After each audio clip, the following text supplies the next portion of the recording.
আরেকটি গানের কথা আপনাদের আজকে বলি।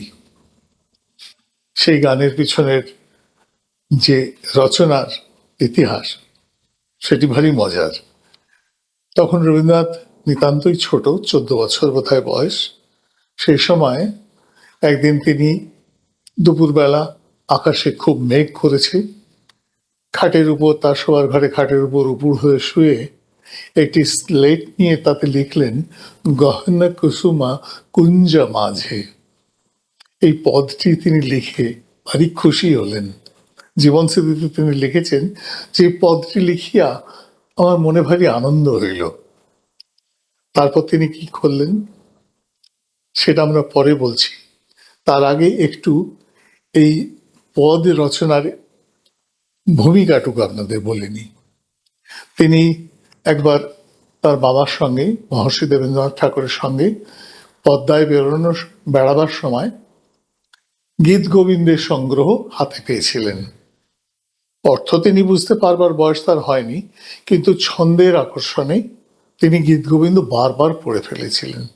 তার থেকে তার মনে এই ধরনের গীতের পদ একটু স্থান করে নিয়েছিল। তারপর সম্ভবত শারদাচরণ মিত্র এবং অক্ষয় কুমার বন্দ্যোপাধ্যায়ের একটি প্রাচীন কাব্য সংগ্রহ, সেটি আরেকটু পরে তার হাতে এসেছিল, এবং সেখান থেকে তিনি বিদ্যাপতির মৈথিলি ভাষায় লেখা অনেকগুলি পদ পড়েছিলেন, এবং সেটিও তার মনে বিশেষভাবে রেখাপাত করেছিল। তারই পরে এই গহনা কুসুমা কুঞ্জ মাঝে তিনি স্লেটে একদিন লিখে ফেললেন। লেখার পরে পদগুলি আর একটু সম্পূর্ণ করতে ইচ্ছা হলো, সম্পূর্ণ করলেন। গানের পদগুলি আপনারা জানেন, যেটা ভানু সিংহের পদাবলিতে পাবেন। এবার কাউকে তো একটা পড়ে শোনাতে ইচ্ছা করছে, মতামত নিতে ইচ্ছে করছে।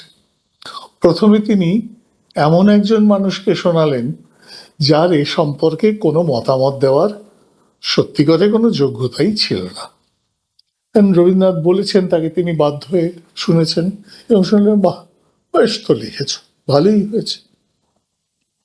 তো এই কথা একটু সাহস পেয়ে তিনি এবার আরেকটু, যিনি এই বিষয়ে ধারণা রাখেন এরকম একজন ব্যক্তিকে শোনালেন। বললেন যে আমি লাইব্রেরি থেকে একটি প্রাচীন পুঁথি থেকে এই পদগুলি সংগ্রহ করেছি, আপনি শুনে দেখুন, পড়ে দেখুন কেমন লাগে। তিনি সেই পদগুলি পড়ে একেবারে উচ্ছ্বসিত, বলে এত ভালো পদ তো বিদ্যাপতির হাত থেকেও বেরোয়নি কোনোদিন, এই পুঁথি আমার চাই। তো যাই হোক, তো এই কথাতে রবীন্দ্রনাথের মনে ভরসা জন্মালো যে এই ধরনের পদ তাহলে রচনা করা যেতে পারে। এর থেকেই তিনি রচনা করলেন ভানু সিংহের পদাবলী। কিছু সময় ধরে সেগুলিতে সুর সংযোজনা করলেন, সেগুলি অনুষ্ঠানে গাওয়ালেন বাড়িতে, নিজেদের বাড়িতে। এই হলো গহন কুসুম কুঞ্জ মাঝে রচনার ইতিহাস।